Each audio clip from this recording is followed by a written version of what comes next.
Bueno, hermanito, Dios me los bendiga a todos. Aquí estamos. Gracias al Señor. Pero ya encontró los generales, ¿verdad? Gracias a Dios.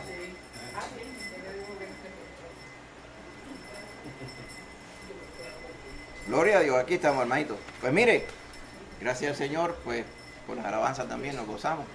Amén. Estamos más en vivo. Es bueno sentirse así también.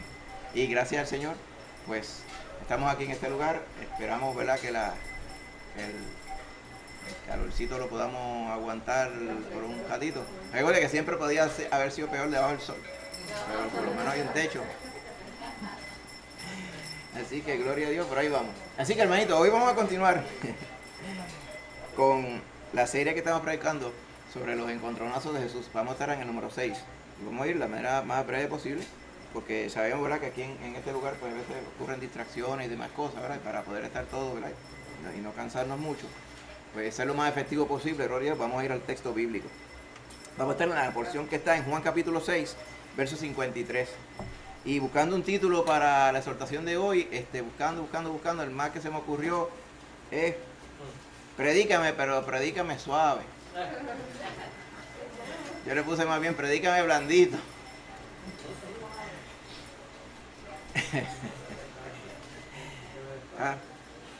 Entonces, pues, obviamente blandito pues es como una expresión bien puertorriqueña, ¿verdad? Quizás algunos de otro lugar pues no entiendan así, pero no tiernecito, porque tiernecito siempre somos, es más bien, no me prediques muy duro, predícame suavecito, ¿ok? Así que ese es el título de hoy. ¿Quiénes estaban reclamando que se les predicara suavecito? Pues muchas de las personas que vamos a ver en esta porción bíblica estaban escuchando al Señor Jesús, ¿ok? Así que vamos a ir a esta porción y vamos a hacer una reseña de la porción bíblica, pero también vamos a hablar un poquito de Mateo 5 al 7, amén, porque es el background de todo lo que está sucediendo. Vamos a ir a ello rapidito, así que no cierre su Biblia. Juan 6, 53 al 58, Juan 6, 53, dice: de cierto os digo, si no coméis la carne del Hijo del Hombre y bebéis su sangre, no tenéis vida en vosotros. El que come mi carne y bebe mi sangre tiene vida eterna, y yo le resucitaré en el día postrero. Porque mi carne es verdadera comida y mi sangre es verdadera bebida. El que come y bebe mi carne y bebe mi sangre, en mí permanece y yo en él. Como me envió el Padre viviente y yo vivo por el Padre, asimismo el que me come, él también vivirá por mí. Este es el pan que descendió del cielo, no como vuestros padres comieron el maná y murieron. El que come de este pan vivirá eternamente. Amén. Ahora bien, la vez pasada, ¿verdad?, estuvimos viendo a aquel varón allá que quería ser curado y fue curado, y todo ese background. Después hablamos del sábado, ¿se acuerdan? De todo el parsimonismo que siempre tenían la inmensa mayoría de los que escuchaban al Señor Jesús. Habían unos que eran sus líderes, que eran los fariseos, eran los autores del sistema religioso, el sistema de yo ver cómo yo cumplo con Dios, ¿verdad? Y cómo yo puedo ganar el favor de Dios para que Él se lleve bien conmigo y siempre estar de buenas con Él. Muchos otros decían, sí, ese mismo sistema es el que te lleva a la eternidad, a la vida eterna, a la vida de lo alto, como literalmente dice la Biblia, vida eterna. Entonces, el pueblo, escuchando a sus líderes, ¿verdad?, los admiraban y querían ser como ellos, a pesar de que ellos también, el pueblo, veía la hipocresía que el mismo Señor Jesús señalaba aquí. Así que era bien similar a los días de hoy, cuando hay tantas personas que siguen religiones. ¿Por qué? Porque hubo un familiar o hubo alguien cercano, o porque simplemente es una cultura, como hay una cultura religiosa incrustada aquí en Puerto Rico, que si usted no hace nada, ¿verdad?, por ir a la verdad y hacerle caso al toque del Espíritu Santo de Dios, que siempre nos está tocando para llevarnos a la verdad y salvarnos por la fe, si usted no le hace caso a eso, pues usted sigue con go with the flow, como dicen hoy día, y se va por el chorro y termina pues en las tradiciones, y termina como terminan la inmensísima mayoría, que son de tal religión de nombre, ¿verdad? Simplemente porque así fue que los criaron y porque ellos entienden que son así. Ay, y a orgullo lo llevo, dicen. Y no, porque yo aquí yo. ¿Verdad? Como algunos dicen, somos de tal cosa, no aceptamos propaganda de otras religiones. ¿Te has visto eso, verdad? O sea que estoy perdido hasta la médula y me gusta así y me quiero quedar así. A pesar de que ni ellos mismos creen en lo que ellos dicen creer. Este es el engaño, todo esto, ¿verdad? Si le parece triste, patético, como dirían algunos, eso es lo que produce Satanás, eso es lo que Satanás está haciendo. A eso se dedica Satanás, a adormecer la gente para que nadie le preste atención a las cosas que realmente son importantes. ¿Ves? Entonces, pero cuando llega el momento de la verdad, el momento de irse al otro mundo, como lo dicen, pues las personas se dan cuenta, ¿verdad? Porque su misma conciencia les habla de que no han creído en el unigénito Hijo de Dios. Y para muchos entonces en ese momento es súper tardísimo. El Señor sabía claramente estas cosas. Cuando entonces Él va y se encuentra con aquellas personas que decían, el sábado va por encima de todo. Y el sábado hay que cubrirlo, el sábado hay que respetarlo. Pero no te preocupes, pueblo, decían ellos. Nosotros le hemos puesto unas salvaguardas al sábado para que no te preocupes con lo que dice aquí la Biblia, la Torá de Moisés. Nosotros sigue los consejos que nosotros te damos. Por ejemplo, acuérdate del día de reposo para santificarlo. Eso es lo que dice la palabra. No dice más nada. Pero como nosotros somos los que conocemos a Dios, decían ellos, pues tú no puedes caminar más de esta cantidad. Eso es como hacerle una verjita alrededor del sábado para que tú no pases más allá, ¿verdad? Mientras te mantengas más para acá de la verja, las verjas que nosotros hacemos para ti, pues tú estás bien. No hagas fuerza, no hagas lo otro, no cocines. Cocina el viernes, el sábado no, después el domingo. Mientras tú no hagas esas cosas, tú no te preocupes que tú estás bien. Entonces eran los hombres del sábado, más bien, los fariseos. La gente pensaba que haciendo las cosas que los fariseos decían, que ya todo estaba arreglado con el Señor. Sin fe, sin sometimiento y sin creer verdaderamente en la justicia y la salvación que solamente Dios puede dar. Pues si le damos fast forward, al momento nos encontramos con aquella porción que se nos relata, que es el background de todo. Porque esto está hecho analizando bien la cronología por donde vamos hablando aquí y allá, y nos topamos entonces que el próximo evento gigantesco que viene en esta cronología de Jesús y su encontronazo con la gente es lo que se llama el Sermón del Monte. Usted sabe que está en Mateo 5, si usted va a Mateo 5, amén. Sermón del Monte, muchas personas les gusta, porque son de estas porciones que se le pueden entresacar un montón de cositas, pausarlas, sin yo tener que relacionarme con el Señor. Es como el Salmo 23 que le encanta. Jehová es mi pastor. Pues entonces dicen algo que no es real, ¿verdad? Yo quisiera que fuera real, pero por simplemente decir, Jehová, te dije que tú eres mi pastor, no lo hace su pastor. ¿Ves? Mira, muchas personas entonces se estaban creciendo en esa popularidad que estaba arropando desde Galilea hasta Judea y de vuelta a Galilea, donde aquel rabí gigantesco, Jesús de Nazaret, sanaba a todos y le hacía bien a todos. Hay porciones que dicen, lo hizo bien todo. ¿Ves? Los ciegos ven y los cojos andan. Como quien dice, eso es lo que necesitábamos. Los ciegos ven y los cojos andan. O sea, no necesitaban más nada, más que sanar las enfermedades. Y aquí está la miopía de la gente. Si venimos, necesitamos a alguien que nos resuelva el problema que yo siento ahora mismo, el de ahora. Pero las personas no piensan en la eternidad, más que cuando están parados en el filo aquí antes de caerse para la eternidad. Y a veces algunos ni eso. Pero el Señor se preocupaba por ellos. Por eso cuando su popularidad creció, que como dicen en Puerto Rico, la gente no encontraba dónde ponerlo. Y todo el mundo, él estaba en la boca de todo el mundo, unos para bien, otros para mal, y ahí estaba.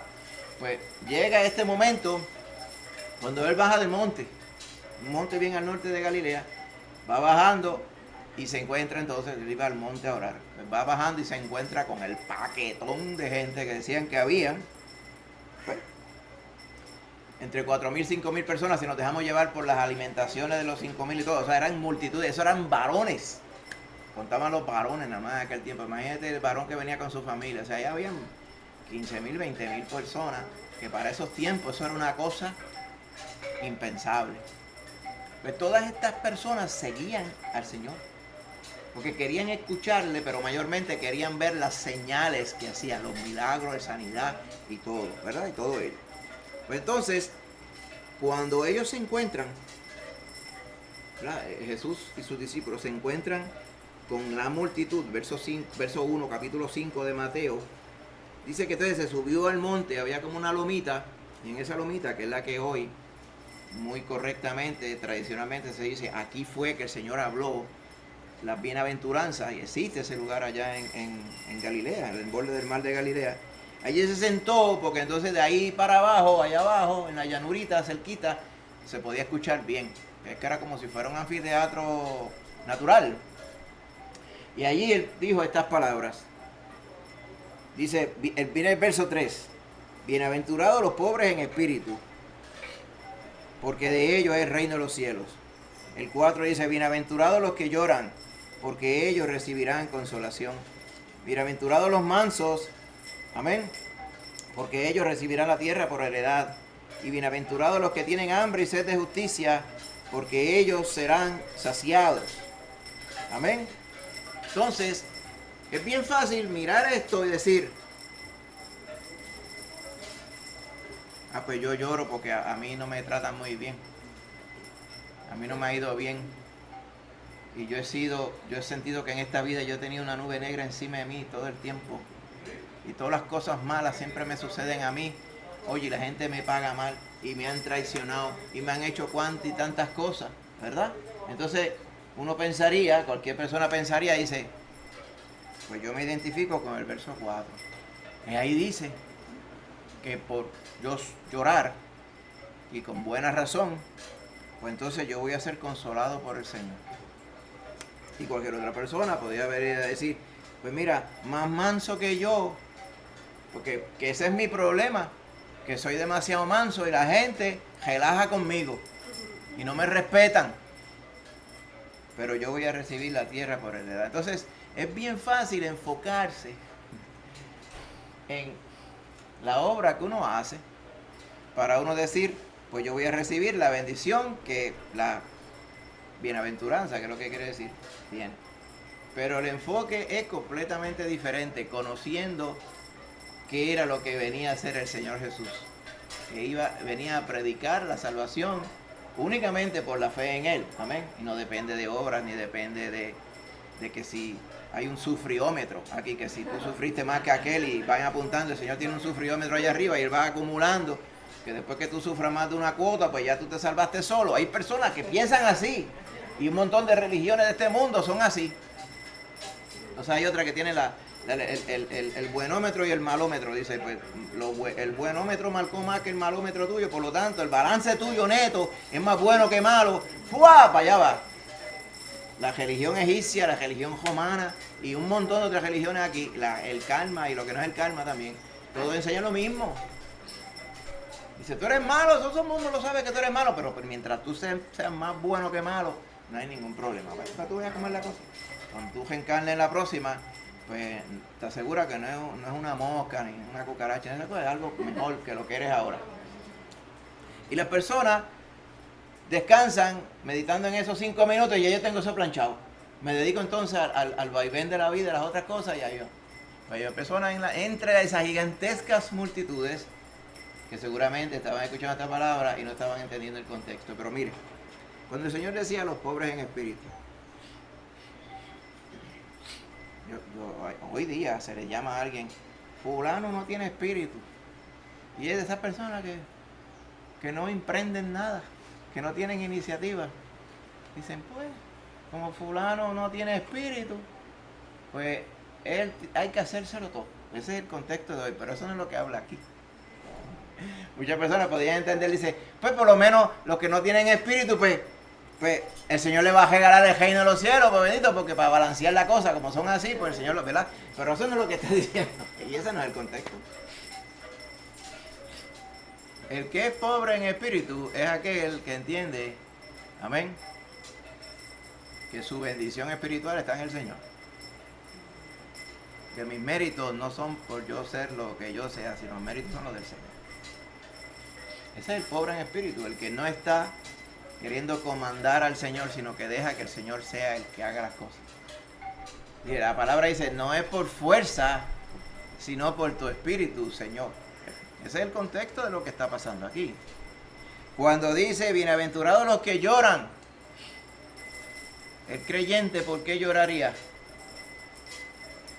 Pues mire, hermanito, usted está puesto en un mundo que no es de Cristo. Cuando usted es de Cristo, usted se queda en un mundo que no es de Cristo por un tiempo dado. El mundo que no es de Cristo le va a causar angustia y sufrimiento a usted. Pues ese es el verdadero sufrimiento. El sufrir porque usted es un bambalán, eso no es sufrimiento, eso se llama consecuencia de su acción. El sufrir simplemente porque usted anda en una vida de pecado por ahí, a saberlas o no saberlas, no es el sufrimiento que está hablando aquí que causaría este lloro. Cuando usted va al Apocalipsis, dice que había aquella multitud que clamaban, dice, de las almas debajo del altar, clamaban, ¿hasta cuándo, Señor, tú no vengarás nuestra sangre de los que están en este mundo?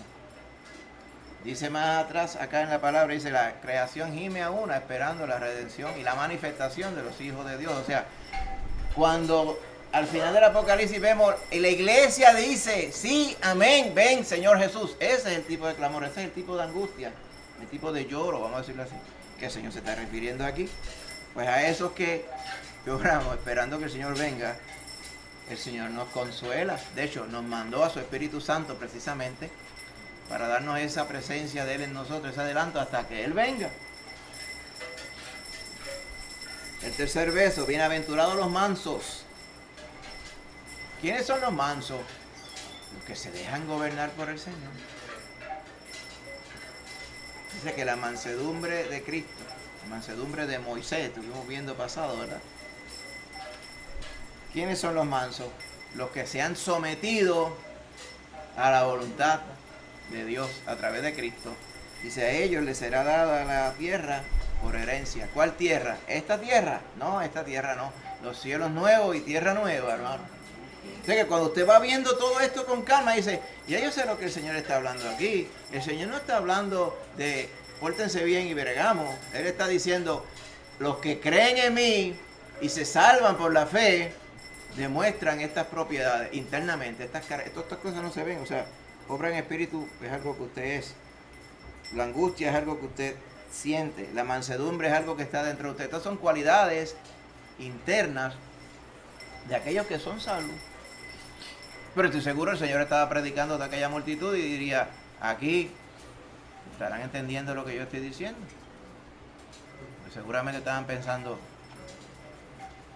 ¿verdad? 11. Hace hambre. ¿Usted no me cree? Vamos a ver un poquito más adelante para que usted vea y se convenza. Mucho habla.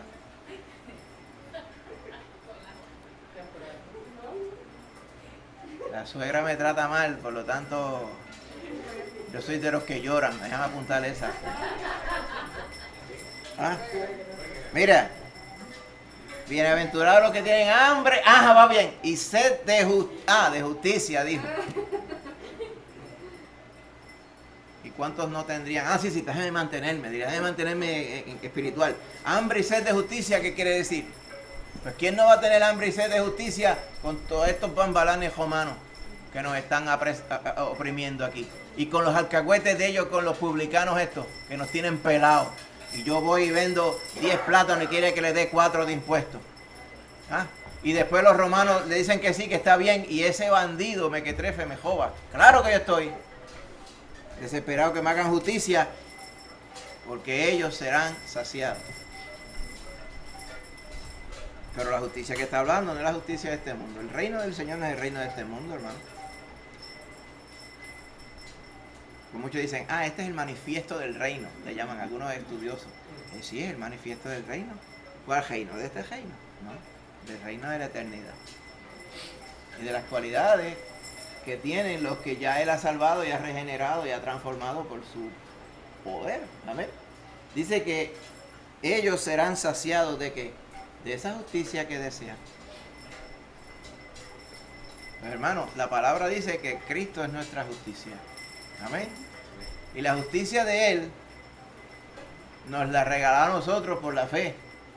Nosotros no teníamos ninguna justicia. O sea, justicia en el sentido de andar correctos y libres de pecado. Piensa en justicia, dice, una persona justa. ¿Qué es una persona justa? ¿Verdad?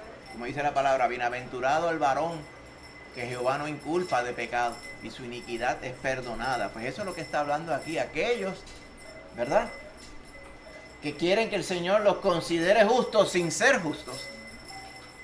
Y aún tratando de ganar nuestra propia justicia, dice, y ser encontrado en Él, decía Pablo, no teniendo mi propia justicia, sino la justicia de Él por medio de la fe. O sea que la justicia de Cristo, el Señor nos la regala. O sea, algunos más finos le llaman nos la imputa. O sea, nos la concede y pasa a ser como si fuera la justicia de nosotros. Imagínate eso. Que usted tuviera la misma pureza de espíritu y los mismos galardones y derechos que tiene el Señor Jesús. Pues el Señor le regala eso. De eso es que está hablando aquí. Amén. Ahora venía el Che Guevara, leía el verso 6 y dice, pues, ese soy yo. Por eso es que hay que meterle mano a todos estos gringos colmilludos capitalistas que están aquí metidos en Cuba. Diría, si hubiera leído esto, ¿verdad? Decía que era una persona culta y que leía. Nos vamos a presumir que leía que esto apoya la revolución. Por eso es que estamos buscando. Y hay muchas personas que, si usted coge con una yen, así como dicen, una navajita y corta ese cantito, y lo agrande, lo pone ahí en la puerta de su casa, usted pensará que eso es una declaración que usted está haciendo acá, sin entender el contexto. Pero si usted quiere la verdadera justicia, viene solamente a través de la fe en Cristo Jesús. Entonces el Señor dice, bueno, los otros bienaventuranzas que podemos encontrar entre 8 y 9, dependiendo cómo usted las agrupe. La otra que continúa en el verso 7 dice, bienaventurados los misericordiosos.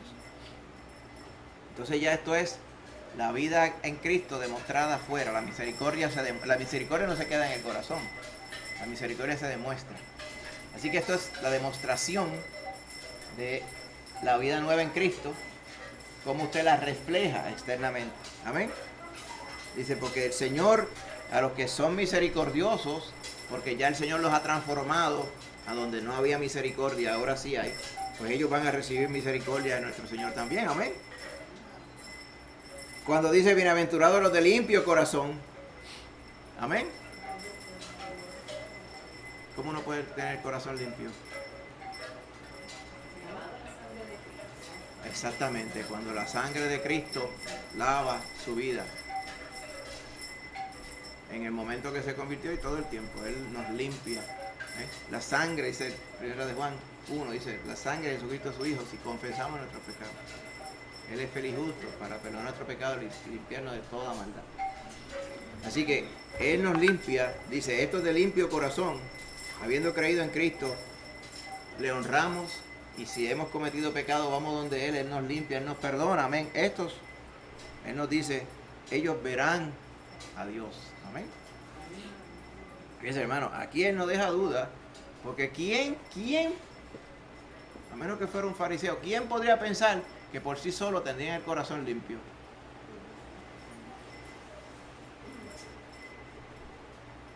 Es que había que tener como que como un cierto tipo de conciencia, de alma tan endurecida, que no reconocieran que había maldad en ellos.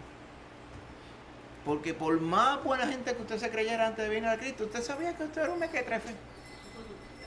Que quisiera dar a entender que no lo era, o hacer lo que hacía el 99% de la gente, dice, sí, yo no soy bueno, pero es que hay otros que son peores que yo. Así, entonces nosotros con eso nos sentíamos bien. Pues, piensan que era como cuando hacen, aquel está en los primer 5% de la buena aventura. Quiere decir que el 95% de los otros son todos más mequetrefes que él.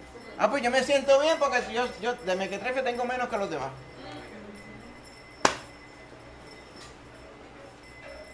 Esa palabra me la pegó mi suegro, él, mequetrefe, me acuerdo que le decía. Y es así.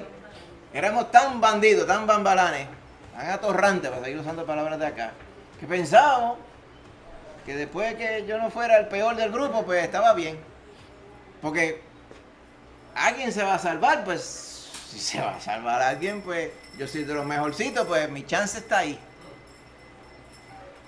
Y esa mentalidad de despreciando la salvación segura en Cristo la teníamos todo el tiempo.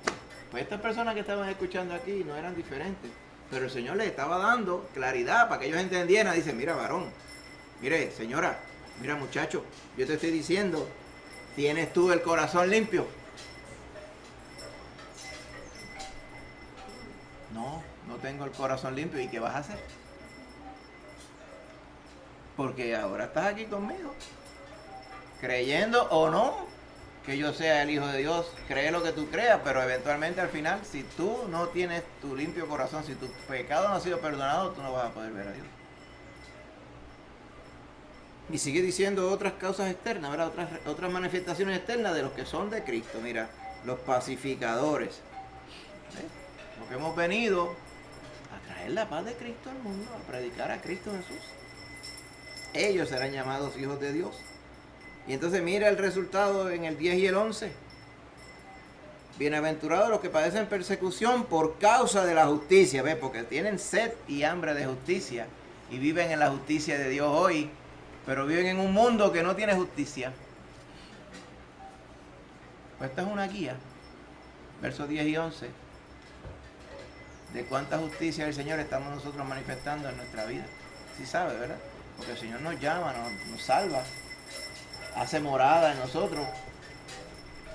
Y entonces estamos puestos para contrastar contra el mundo que no tiene justicia, contra el mundo sin vergüenza. En este mes de la sinvergüencería, ¿verdad? De la diversa sinvergüencería que anda por ahí, de la poca vergüenza, pues el Señor nos está llamado a contrastar. Usted no lo va a hacer de manera arrogante ni soez, pero las cosas hay que llamarlas por su nombre. Es decir, lo que está sucediendo hoy día, que te he visto todas las compañías cambian el logo en junio, lo ponen arcoíris. Esa poca vergüenza la tienen todo el tiempo. Eso demuestra, no que ellos les interesa eso, es para estar en la ola, para hacerse, y eso sube las acciones y eso sube la venta y son inclusivos y a los que andan en esa onda de deshonrar al Señor, pues yo me puedo sentir bien aquí en este grupo porque mira el loguito. Cuando llegue Julio primero lo cambian al otro. Así es todo. La hipocresía y la vanidad y la avaricia, que es lo que mueve estas cosas en esta vida. Pues nosotros estamos llamados a señalar esas cosas. No solamente no participando de ellas, sino que señalándolas, porque ese era el asunto en el cual estaba el Señor Jesús.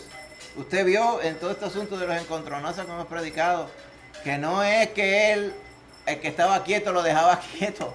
Él iba a sonsacarlo. Solamente que ya en el punto en que estamos ahora, de su ministerio, ya él había sonsacado tanto a los fariseos y a las multitudes que ahora ellos venían solo a sonsacarlo a él. Y en ese momento no era la excepción. Habían venido tanto curioso, tanto novelero. ¿Te imaginas si eso hubiera sido en Puerto Rico? La isla se iba de lado, así. Tienen que ponerle un contrapeso en el lado que fuera, porque se iba de lado todo el mundo para allá a novelerear, que era lo que estaba pasando. Dice que está buena la cosa, si tuviera el pan de ese, el pan que él da es como el de los chichajones de Bayamón. Uf. Pisaba mantequilla ese pan, vamos para allá. Se tiraban a pie de la Aguadilla hasta Ceiba, se los dejaba. Novelero y buscón, es la otra palabra que nosotros usamos. Estamos vernáculo hoy.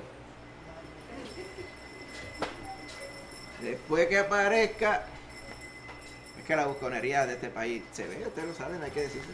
Yo recuerdo bien vívidamente cuando después del huracán aquí, vinieron, no sé si era National Guard americano, y parquearon 2 trailers ahí donde están las pizzas esas frente a Lufthansa. A partir cajas de agua. Ya había pasado, ya era noviembre, casi Thanksgiving. Ya casi todo el mundo ya estaba en la normalidad otra vez, y nada, y vinieron a repartir agua.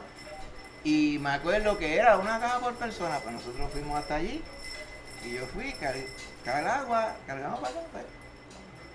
Dos cajas. 2 cajas. Pues cargamos las 2 cajas esas, las pusimos acá.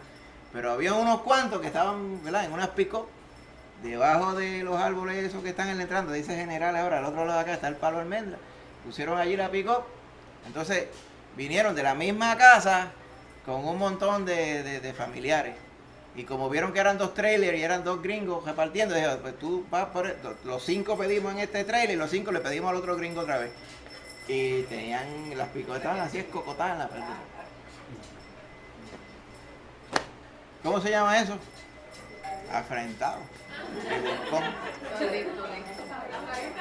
Afrentado, esa es otra palabra. De esas personas viven solamente en el listerismo. Pues mira, aquí en Galilea era un listerismo también. Estaban allí pendientes. ¿Qué me puede suceder aquí que no sea bueno en este lugar? Y escuchando esta palabra, no puedo evitar pensar que todo era inefectiva porque la palabra no venía acompañada con fe en los que lo oyeron. Así que yo estoy seguro que uno que otro podría haber comprendido esto, pero si estaban bajo el sistema farisaico, lo más seguro que podían entender era, pues, como yo estoy siguiendo las recetas que me han dado, yo creo que encaja con lo que el rabí Jesús de Nazaret está diciendo, pues yo creo que yo estoy bastante bien con el Señor. Y ese asunto de bastante bien es la pastilla adormecedora que el mismo Satanás nos da a nuestra misma conciencia. Las personas se van a dormir con yo estoy bastante bien con Dios, sabiendo que la palabra dice que eso no es bastante bien. Eso es, o estamos en paz con Dios o no estamos. Todo el resto del sermón era yendo entonces el Señor a otros detalles específicos. Por ejemplo, no vamos a ir a ellos, claro, de los que se airan y de los que mataban. Pues el Señor le decía, ¿sabes qué? No hay que llegar a matar. Tú le dices fatuo, le dices bestia, animal, y ya es como si lo estuvieras matando. O sea, ya el Señor.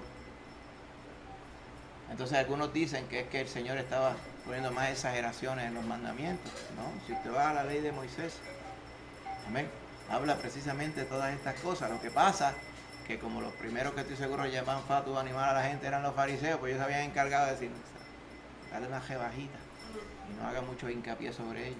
Y la del adulterio. Ellos decían, adulterio es esta cosa, que te cojan en el acto. Si no te cogen, no es adulterio. Mira qué poca vergüenza. Y si tú miraste y deseaste y tuviste lujuria en tu corazón, pues eso menos se ve. Pues tampoco es adulterio.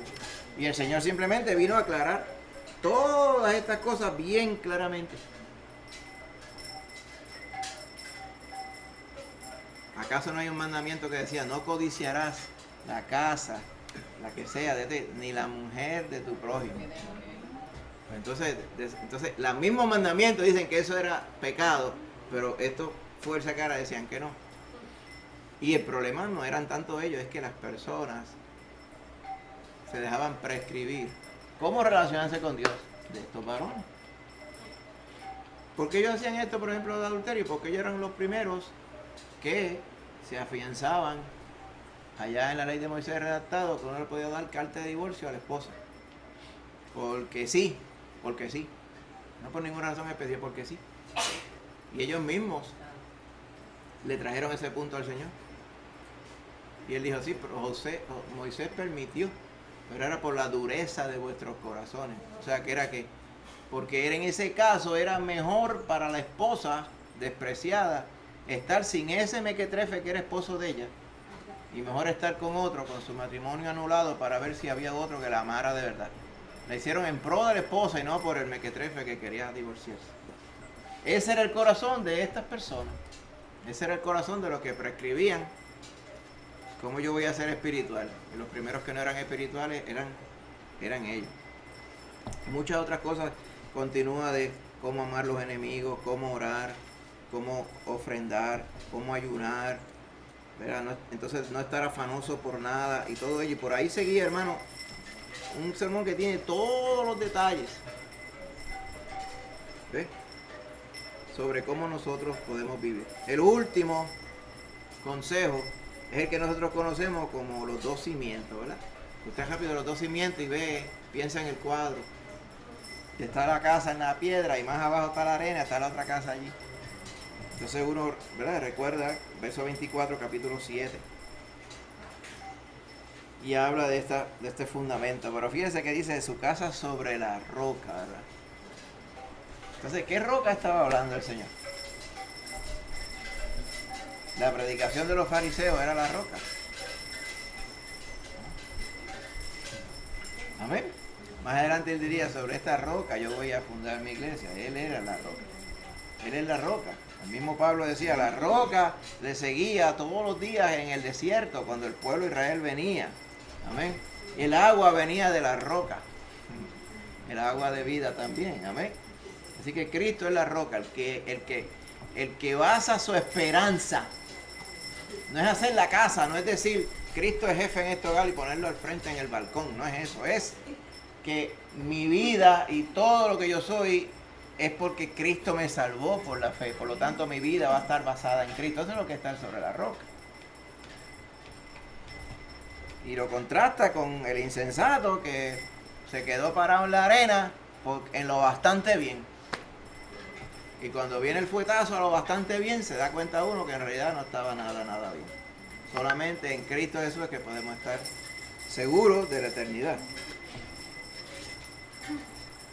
No se nos dice exactamente cómo la congregación gigante que estaba allí recibió estas palabras, pero si usted arma el contexto en paralelo de todo ello, lo próximo que siguió, mire, vamos entonces a ir a Juan.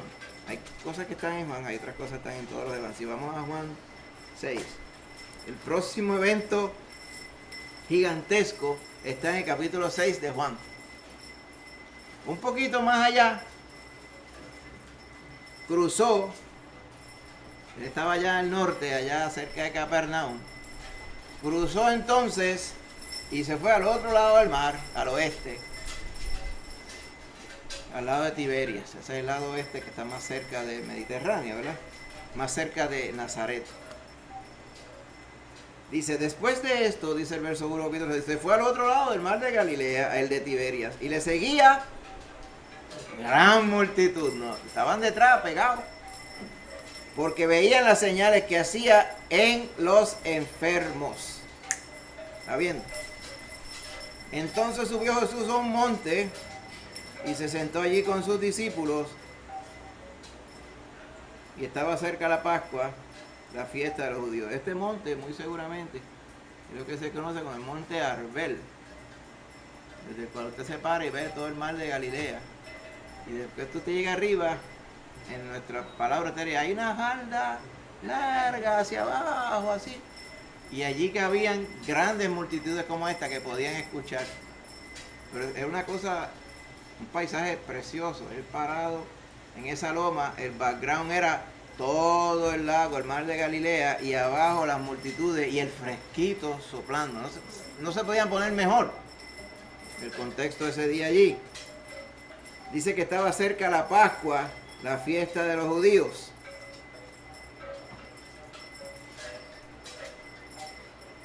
Si esperaba un poco más, esa multitud de muchas cogían para abajo, para Jerusalén. Pero él, mientras tanto, estaban con él allí. Vio que habían venido a él una gran multitud y dijo a Felipe, ¿de dónde compraremos pan para que coman estos? Y usted conoce el resto de la historia. Dice que había un muchacho que tenía 5 panes de cebada y 2 pececitos, y el Señor lo multiplicó y le dio a 5,000 varones y el resto. Eso eran 15,000 a 20,000 personas allí. ¿Usted imagina cómo estaba el pan y el pescado botado allí? Después sobró. Amén. Imagínate la gran señal que hizo el Señor delante de ellos. Ellos que venían porque el Señor tenía fama de sanador y ahora tenía fama de alimentador. Dice, se está poniendo mejor cada vez que voy a verlo. Después de ello es que viene el milagro, la señal del Señor al andar sobre el mar. Porque de Tiberias volvieron a cruzar el mar a Capernaum, otra vez al mismo sitio. Y parece que a mitad de cruce fue que sucede esto sobre la madrugada. ¿Ok? La Biblia en otras porciones, en Marcos, nos dice que era la cuarta vigilia, o sea, era entre las 3 y las 6 de la mañana. Estaban ellos gemando porque el viento estaba en contra y no acababan de llegar a Capernaum. Iba a salir el sol y ellos no habían llegado. Entonces el Señor ve que viene caminando a ellos sobre el agua. Ese es el contexto de esto. Pero eso no es el asunto. El asunto es que al día siguiente, dice el verso 22, cuando la gente que estaba en Tiberias dice, vamos para la próxima tanda con el sanador y alimentador. Dice, el día siguiente la gente que estaba al otro lado del mar vio que no había habido allí más que una sola barca y que Jesús no había entrado en ella con sus discípulos, sino que estos habían ido solos. Dijeron, pues, mejor. Él está solo aquí. Mire cómo estaban sacando cuenta. Chequeando. Chequete a ver, fíjate. Aquí fue una barca. Y los que andan aquí dicen que los que se montaron en esa barca fueron los discípulos. Él no se montó. Y es verdad, no se montó, él se los encontró después. Dijeron, por lo tanto está aquí. Y lo estaban buscando. Dice, porque otras barcas habían arribado de Tiberias junto al lugar donde habían comido el pan después de haber dado gracias al Señor. Dice, cuando vio pues la gente que Jesús no estaba allí ni sus discípulos, entraron en las barcas y se fueron a Capernaum buscando a Jesús. Y hallándole al otro lado del mar, le dijeron, Rabí, ¿cuándo tú llegaste aquí? Y el Señor, pues se la jaspó. Miren el verso 26. Dice, de cierto os digo que me buscáis no porque habéis visto las señales, las sanidades y la alimentación, sino porque ustedes se hartaron de pan en Aguadillán. Ustedes se hartaron de pan. Y lo que están buscando es hartarse otra vez. Por eso le dice, trabajen no por la comida que perece, o sea, por la comida de darse las alteras, sino por la comida que permanece para vida eterna, para la vida de lo alto, la cual el Hijo del Hombre os dará, porque a este señaló Dios el Padre. Entonces, mire para que usted vea la mentalidad de las personas, que es la misma mentalidad de hoy. Verso 28, que le dicen, entonces, ¿qué tenemos que hacer para poner en práctica las obras de Dios? Ahí está la cosa. Señor alimentador y sanador, ¿cómo yo me porto bien para que Dios le guste? Eso es lo que está diciendo, porque los fariseos nos han dicho esto, pues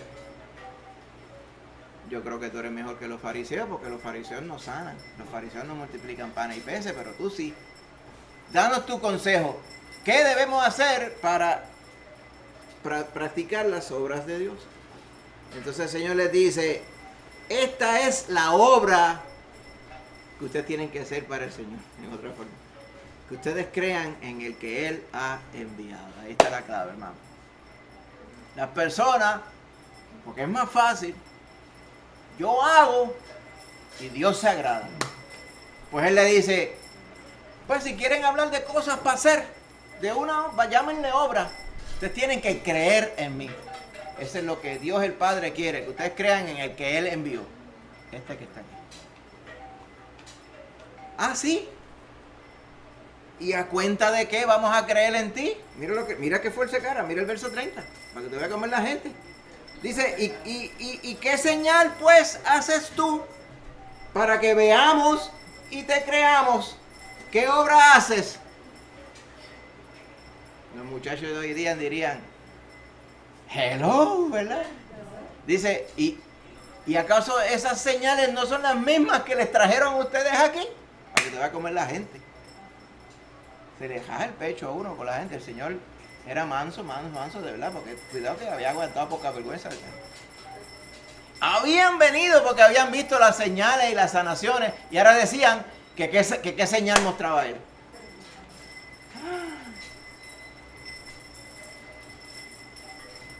Dice, porque mira, nuestros padres comieron maná en el desierto, porque está escrito, pan del cielo les dio a comer. Como que dice,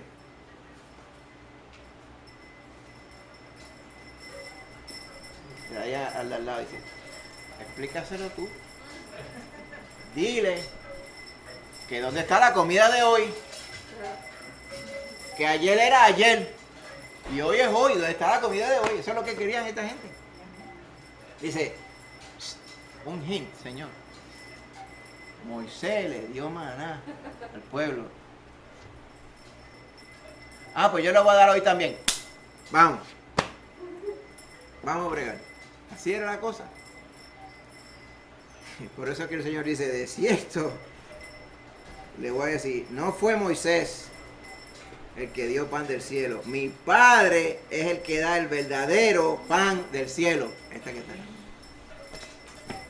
Usted me dirá, pastor, pero hay que entender que si esta gente estaba más que mirando lo material y los panes y los peces, el Señor le hablaba de esta cosa espiritual, ellos no lo iban a entender. Pero es que ese es el problema.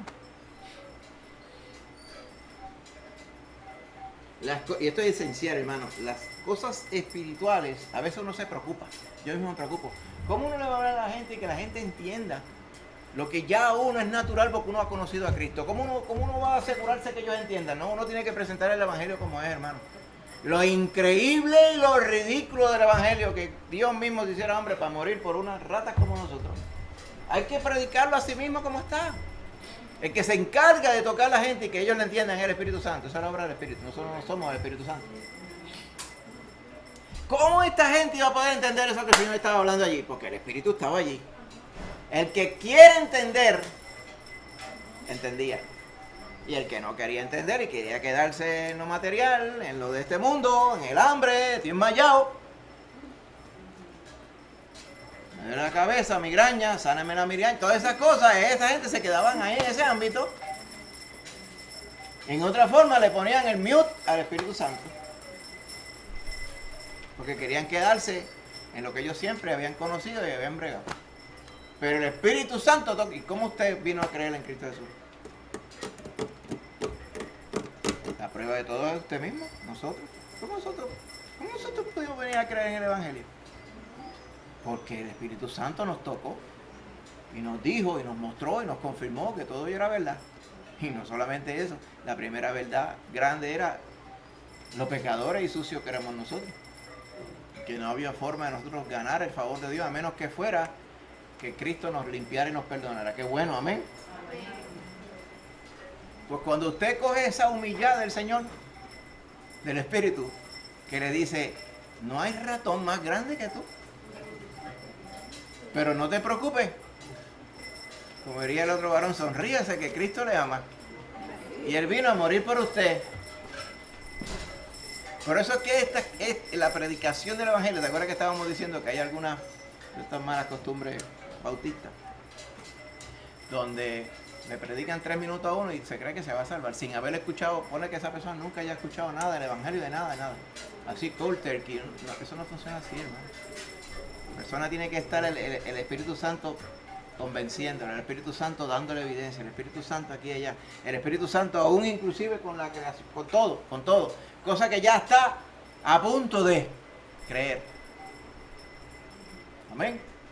Si en ese momento se le presenta a Cristo, bien puede ser que conozcan a Cristo Jesús, pero si no, hay que seguir persistiendo, enseñando, testificando. Usted tiene familiares que no se han convertido, no se desespere.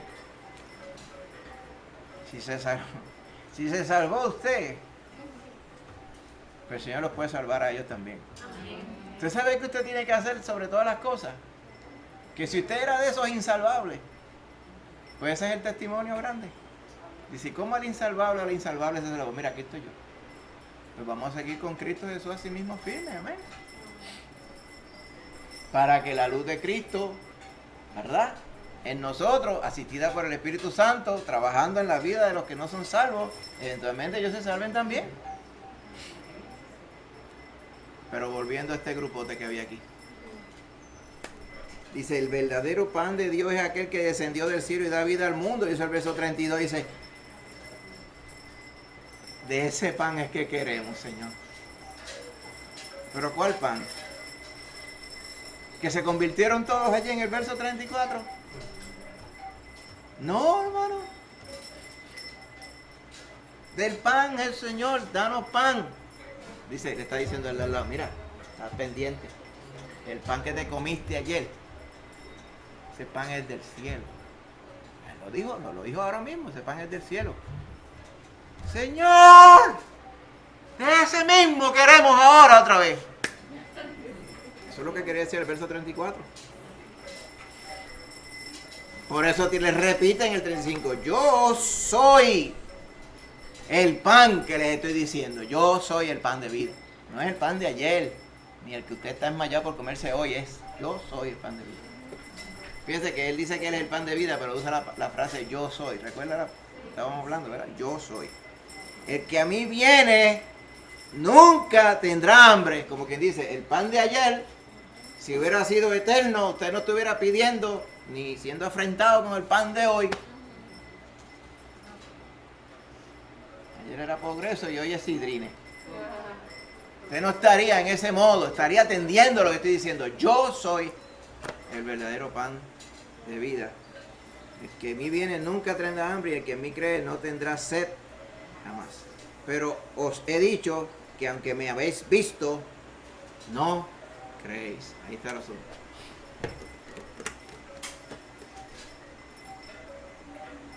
Claro, estaba la multitud así que no entendía y estarían diciendo que avance hasta la parte donde nos va a dar el pan de acá. Está bien que hay un pan del cielo, pero queremos el pan de acá también, ¿sí? Pero dentro de la multitud estaban los fariseos, murmuraban contra él los judíos. Verso 41 decía, porque había dicho, yo soy el pan que descendió del cielo. Y dice, pero ¿quién se cree este?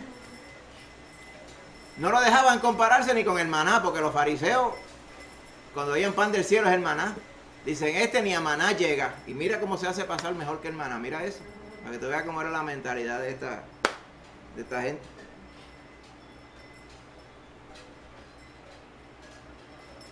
Por eso es que en lugar de decir, pues se la voy a poner blandita ahora. No están entendiendo. Voy a ponérselo un poco más blandito. Pues él hizo lo contrario, lo puso en high. Verso 51, si le da fast forward. 49, vaya, dice, vuestros padres comieron el maná del desierto y se murieron. Este es el pan que desciende del cielo para que el que de él come no muera. Yo soy el pan vivo que descendió del cielo. Si alguno comiere de este pan, vivirá para siempre. Y el pan que yo daré es mi carne.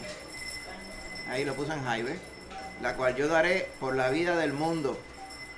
Y los judíos decían, pero ¿y cómo va a poder darnos a comer su carne? Usted diría, pero ¿por qué no le baja el tono espiritual? Se pone un poquito más al nivel de ellos. Porque es que no puede ser al nivel de las personas. Tiene que ser la verdad de Dios como tal. El que nos hace entender la verdad de Dios. Fíjate lo que estamos diciendo. A veces la gente piensa que son tan brillantes. Y no son brillantes nada ni para entender las cosas de este mundo. ¿Cómo van a entender las espirituales? El mismo Señor lo decía. El mismo Pablo se lo reclamaba a los corintios. Dice, ¿cómo yo lo voy a poner cosas a ustedes espirituales si ustedes están en la carne? Pues imagínate con en la carne. Aquellos eran los de la iglesia de Corinto. Miren esto cómo estarían. Pues menos todavía. ¿Cómo puede darnos a comer su carne? No podía empezar. Definitivamente no es de su carne que está hablando. Tiene que estar hablando otra cosa. Le hubieran dicho, Señor, háblanos más. Háblanos más de lo que está diciendo. No estamos entendiendo, pero queremos entender. Esa es la respuesta que debe tener aquel que es tocado por el Espíritu. Yo no entiendo, pero yo quiero entender tus caminos. De hecho, esa es la razón por la cual hay tantos terrenos en aquella parábola del sembrador. Una de ellas era que recibe la palabra del reino y no la entiende. Míralos aquí. Y después se lo olvida y sigue andando su vida. Sí, una vez yo oí algo, pero la vida es dura, es seguir para adelante. Y de esos hay montones. Todos estos que estaban aquí estaban prácticamente en el mismo asunto. Es triste. Si vemos que el Espíritu nos toca y nos demuestra que es importante que entendamos, no estamos entendiendo, porque no vamos a entender de la primera. Pues hasta tener 60 años en Cristo y hay cosas que el Señor hace con usted que usted a veces no entiende.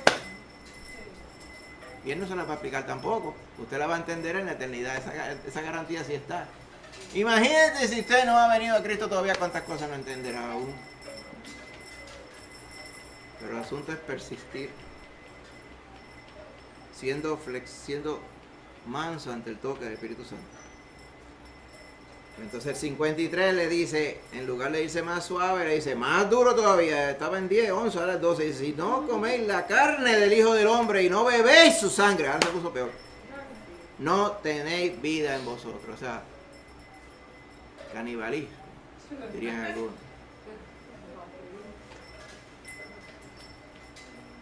La sangre, dice la palabra propiamente, que la vida de la carne en la sangre está. Por eso es que no se permitía comer sangre. ¿Usted recuerda Hechos capítulo 15, cuando estaban grandes multitudes de los gentiles, los no judíos, convirtiéndose?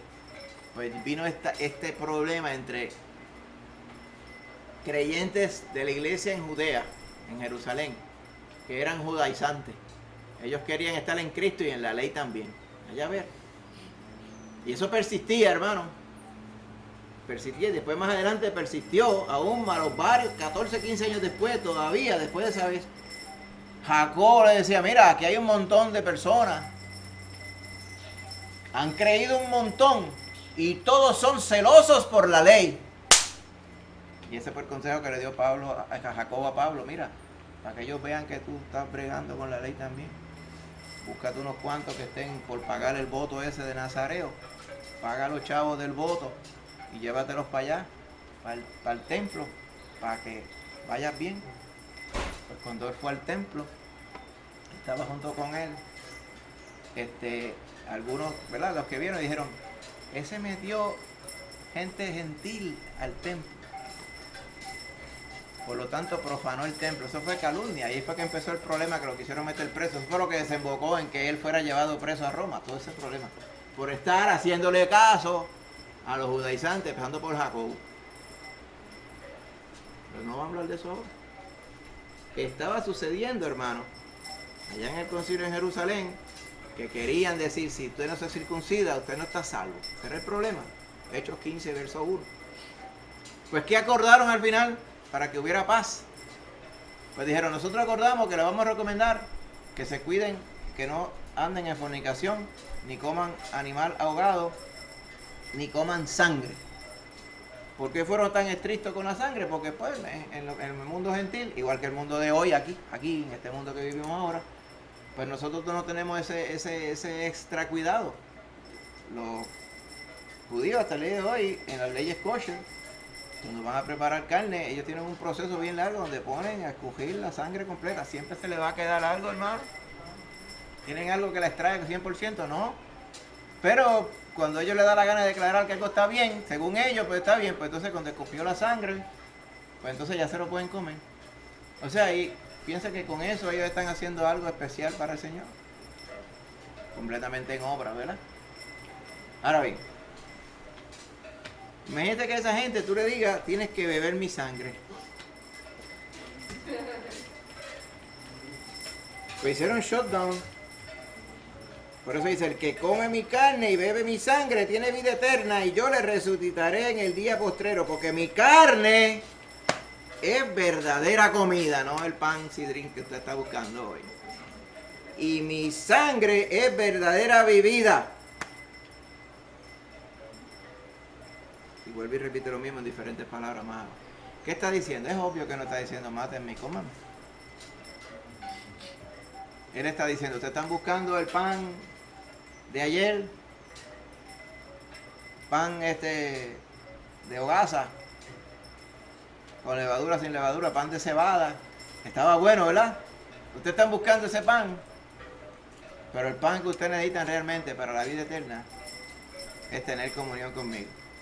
Es el pan de vida que el Padre mismo, que ustedes piensan que le dio el pan de Moisés, pues el mismo Padre, el pan que ustedes necesitan es este pan.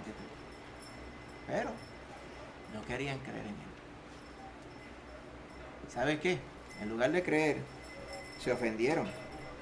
Hasta los discípulos se ofendieron. Mira el 60 dice, dura es esta palabra. ¿Quién la puede oír? Esto no lo aguanta nadie, no lo aguantamos ni nosotros, estaban diciendo.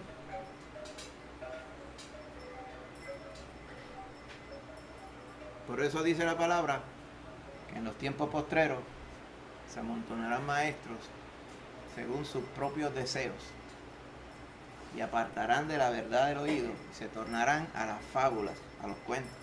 ¿Okay?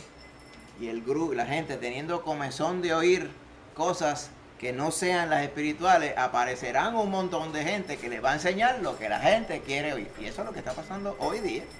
Y estaba pasando en los tiempos del Señor Jesús también, no con esto, con un montón de otras personas. Hoy día. ¿Cuántas veces se ha escuchado? Yo no puedo escuchar esas predicaciones porque eso es... O sea, uno sale de allí como si le hubieran lijado a uno. ¿Eh? Y yo le digo, ¿cuál es el problema con eso? ¿O prefiere la predicación farisaica para que usted se sienta bien que usted está cumpliendo con el Señor cuando en realidad usted está perdido? Porque yo le digo a usted, si viene alguien que está perdido y escucha la predicación y nosotros señalamos la vergüenza que hay en la vida de ellos, en la vida del mundo, pues solamente tiene dos opciones. O decir, me ofendí, como estos de aquí.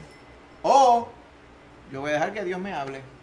Porque nosotros no estamos inventando cuentos, estamos oyendo lo que dice la palabra. La palabra dice así, la palabra es así, la palabra es clara. Los que endulzan la palabra, los que confunden la palabra, son los mismos engañadores que quieren dorar la píldora, como decimos nosotros en nuestras palabras, para que las personas piensan que están creyendo el Evangelio cuando están creyendo en otra cosa, otro cuento.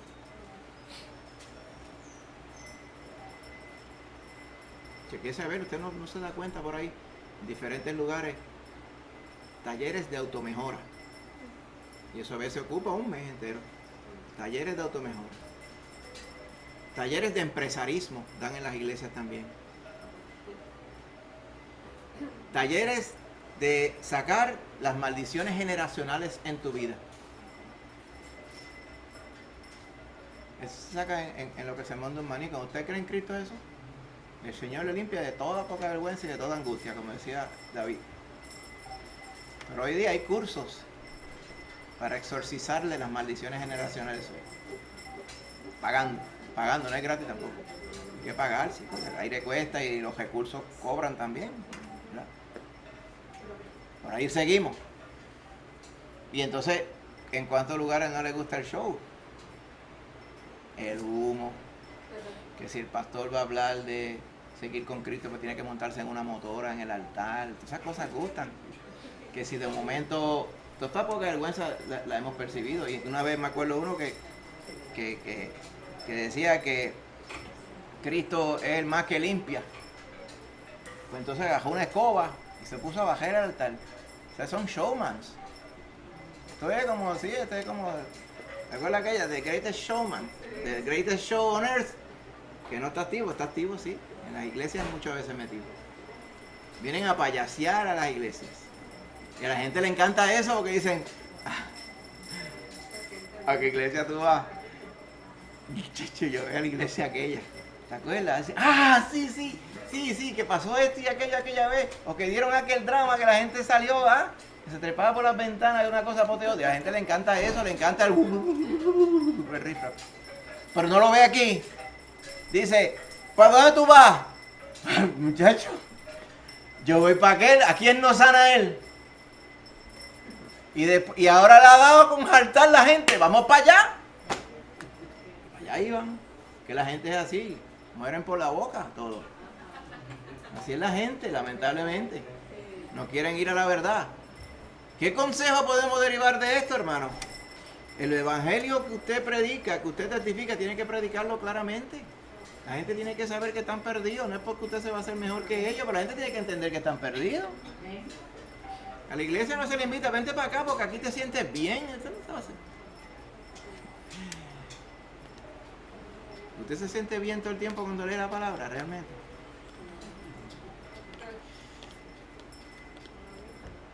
Yo no sé, yo me pongo a ver esto aquí, dice, y yo estaré comiendo la carne y bebiendo la sangre del Señor. Y le da a uno como una canillerita, ¿yo? Pues gloria a Dios. Gloria a Dios que usted se preocupa. ¿Sabe quién le hace que usted se preocupe? La nueva vida que está en usted, el Espíritu Santo que está en usted, que hace que se preocupe por las cosas que realmente son importantes, hermano. Sabiendo Jesús que sus discípulos murmuraban sobre lo dura que estaba esta palabra, les dijo, ¿se ofendieron? Dice, si se ofendieron con esto, imagínense cuando ustedes vean a este que está aquí subir a donde estaba primero. Cuando vaya, como decía en Hechos capítulo 1, que subió al cielo. Dice, si ustedes no pueden bregar con esto que dije ahora, imagínense cuando ustedes me vean subir al cielo y digan, ¡oh! Era verdad lo que él decía, que del mismo cielo que vino, allá subió. Eso es que lo estaba diciendo, que yo soy el pan que descendió del cielo. Y cuando este pan vuelve y suba, ahí es que usted se va a dar cuenta lo ignorantes y pedantes que fueron. ¿No será muy tarde cuando es entonces? Por eso decía, el Espíritu es el que da vida. El pan espiritual soy yo. La carne, le das comida hoy y para mañana ya tiene hambre. La carne para nada aprovecha. Las palabras que yo os he hablado son espíritu y son vida, pero hay algunos de vosotros, de ahora están los discípulos, que no creen. Y algunos dirían, sí, pues ese es Judas. Había mucho más que Judas. Porque no eran los 12 nada más, eran un montón. Dice, porque Jesús sabía del principio quiénes eran los que no creían y quién le había de entregar. ¿Ves? Judas es uno y los otros eran los que no creían, que incluía a Judas también. Había un grupote. Desde entonces muchos de sus discípulos volvieron atrás y ya no andaban con él.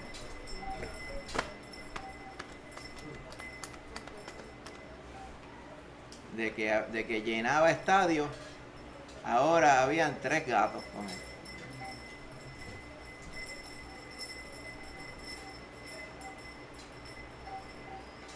Te dirá, cualquiera diría, ay, qué triste. Porque ahora la gente no va a estar cerca de él para escuchar lo que él decía. Es una tragedia lo que sucedió. Pero yo le digo, ¿y de qué le valía a la gente? Ya escucharon. ¿Hicieron caso? No hicieron caso. Pues ahora la misericordia de Dios sobre ellos. Y estoy seguro el Señor le seguiría dando oportunidades a ellos para creer. Pero ¿de qué le vale a la persona escuchar si ya en su corazón deciden no creer? No quiere decir que no les vamos a predicar, vamos a seguir predicando la palabra del Señor, claro está.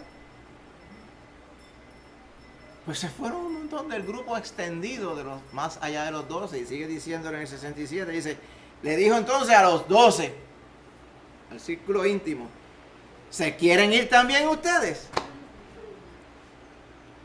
En inglés dirían, there's the door. Por aquí, no dice exit, por ahí. Entonces Pedro, salvando el día, dice, ¿y para dónde nos vamos a ir? Pues hay personas que por allá, Pedro cantó el gallo, olvídese del gallo. Mire cómo Pedro dejaba que el Espíritu le hablara. Dice, ¿a quién iremos?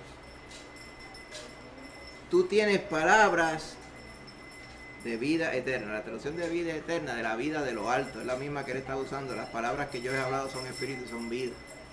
¿Tú te crees que Pedro entendía todo lo que el Señor había explicado? No, hermano. Pero esa es la actitud correcta. Dice, yo le voy a creer al Señor. Al 3% que entendí. Y el resto Él me lo va a ir explicando. Y el resto yo voy a seguir en comunión con Él. Él lo dijo aquí, que Él quiere que tengamos comunión con Él. Yo quiero que Él me muestre los misterios de su gracia, cómo Él me amó a mí, para qué obra vino a hacer Él. Todo ello, que me muestre su vida, porque yo quiero estar con Él. Amén. Tú tienes palabras de vida eterna y nosotros hemos creído y conocemos. Mira cómo le dice, que tú eres el Cristo, el Hijo del Dios viviente. Bendito sea el Señor. Si usted va a Lucas 9:20.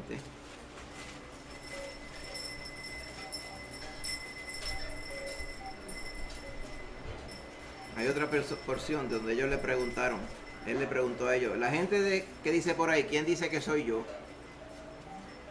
Juan el Bautista, Elías o algún otro profeta de los antiguos que resucitó. Está bien. ¿Y ustedes quién dicen que soy yo? Y respondiendo Pedro le dijo, el Cristo, o sea, el ungido de Dios. ¿Ven? Todo ello nos demuestra, no tenemos que tener un entendimiento perfecto. Lo único que usted tiene que creer es que Cristo Jesús es el que salva. Y la claridad de lo que Él nos dice, hay que seguir con esa claridad y con ese ejemplo, hermano. Pero a lo largo del tiempo, usted va a ir comprendiendo más al Señor y va entendiendo más cómo Él le amó, va entendiendo más, amén, qué obra Él espera de usted, y toda esa relación se va desarrollando, pero tiene que empezar con la fe suya en Él, amén, aunque no entienda muchísimo más de la mitad de las cosas, como nosotros decimos acá. El problema de la gente está en no entender y no preocuparse por entender, que el Espíritu Santo le está incitando a que comprendan, a que intimen con el Señor. Dirían por allá que se metan con el Señor, vamos a decirlo así. Pero el que no quiere, cierra su corazón. Yo siempre digo, cierra su corazón, y tengo esperanza de que cierre su corazón. A lo mejor usted lo hizo, cerró su corazón en un momento dado, ¿verdad? O lo hizo de sopetón, o lo fue cerrando poco a poco, como sea. Pero después el Señor tuvo misericordia de usted, porque usted está aquí, confiando y proclamando al Señor Jesús. Pues yo confío que de la misma forma, nuestros familiares, nuestros amigos, compañeros, que algunos llevamos un montón de tiempo orando por ellos, pues vengan y se conviertan a Cristo Jesús. Pero algo clave, y con esto terminamos, hermano. La palabra dice, si la trompeta diere un sonido incierto, dice, ¿quién se va a preparar para la batalla? Como que dice, allá en Jeremías mencionaba el deber de la atalaya. La atalaya está parado allá arriba. Bójese la mente de testigo de Jehová, esas cosas. No es esa atalaya que estoy mencionando. La atalaya era el que se trepaba arriba en la torre y estaba velando. Ahí viene el malo. Y él le avisaba al pueblo. Ese era el deber de la atalaya. Dice, la atalaya cumple su deber cuando él le avisa al que está incauto allá abajo que el peligro viene. En este caso, que Cristo viene, que el Señor viene a pedir cuentas. Ese es el deber del atalaya. Si el atalaya cumple su cometido y allá aquel no hizo caso, el atalaya no es responsable por la vida de ese hombre. Pero si ocurre lo contrario, el atalaya no avisa y las personas se mueren sin Cristo, pues la persona se muere sin Cristo no por el pecado del atalaya, se muere sin Cristo por el pecado de él o de ella, pero el Señor le va a pedir cuenta a la atalaya.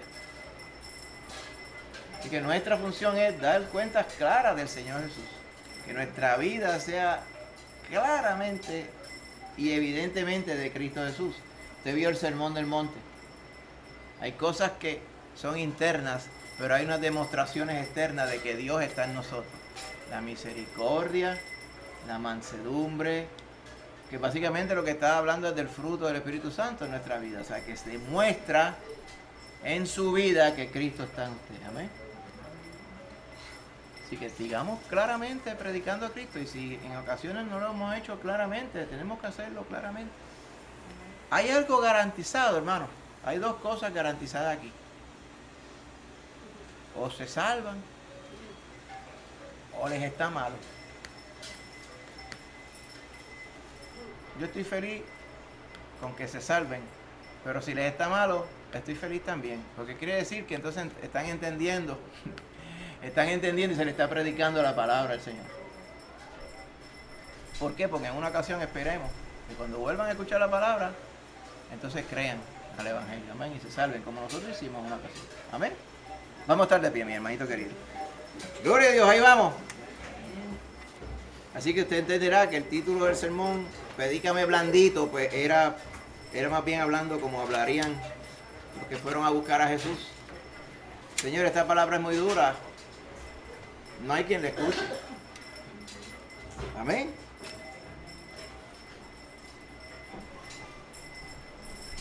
Yo estoy seguro que ahora nosotros, gracias a Dios por la bendición de Dios, ¿verdad? Ahora, si la palabra no es dura, no es buena, en el nombre de Jesús. Porque tenemos que ir a la palabra del Señor. La palabra del Señor entonces nos confronta. Dice, la palabra del Señor es viva y eficaz. Dice, penetra como espada de 2 filos. Hasta el tuétano, dice. Y discierne las intenciones y los pensamientos del corazón. Por eso es que, fíjate que no dice que la palabra es un Bengay. Claro, sí dice, lámpara es a mis pies tu palabra, pero eso es para el que quiere que la palabra sea lámpara a sus pies. Hay otros que no quieren esas lámparas. Pero al que no tiene a Cristo, la palabra es... ¿A ustedes le han hecho un examen de médula? ¿Le han sacado la médula? El juguito del hueso adentro, para que entiendan. Nadie quiere. Nadie quiere. Pues eso equipara a cómo uno se siente cuando la palabra del Señor le es predicada a uno. No es agradable, pero es necesario. Vamos a orar. Padre Santo, Señor, te damos gracias en esta mañana. Gracias por tu bendición de estar todos congregados en tu nombre aquí, Señor. Gracias por darnos la bendición de congregarnos en este lugar. Bendice ahora tu palabra santa que hemos predicado, Señor. Gracias te damos por toda tu misericordia con nosotros. Gracias, mi Señor, por ser bueno con nosotros, aún nosotros no mereciéndolo, Padre. Ahora, Padre, te pedimos que esta palabra nos bendiga y nos siga bendiciendo más allá de este momento. Que podamos meditar en ella. Y que, Señor, tú permitas que nuestros familiares, nuestros amigos y todos por quienes oramos, Señor, se puedan salvar, Padre Santo. Ayúdanos a nosotros a ser instrumentos claros, que demos oído claro de Cristo Jesús. Para que todos puedan tener la oportunidad de salvarse, Padre Santo. Te pedimos por sus vidas, por sus almas, por su rebeldía, que muchas veces era igual a la que teníamos nosotros. Y tú nos salvaste, Padre Santo. Como dice tu palabra, no por obras de justicia que nosotros hubiéramos hecho, sino por tu misericordia, Padre Santo. Ayúdanos ahora, Padre, a seguir persistiendo en la predicación de tu palabra, Señor. Y ahora, Señor, bendícenos el resto de este día también, Padre, que podamos disfrutar a los padres, bendíceles, Señor, nuevamente. Y el resto de nosotros que nos bendiga, Señor, en este día, nos lleves bien después al salir, cuando eventualmente salgamos, nos lleves bien a nuestras casas, Padre. Y bendiga el resto de nuestro día, Padre. Gracias por todo te damos, mi Señor, y lo pedimos todo en el nombre de Jesús. Amén. Amén. Amén. Amén. Dios me les bendiga, mis hermanitos. Amén. Que el Señor les guarde y les cuide. Bendito sea el Señor.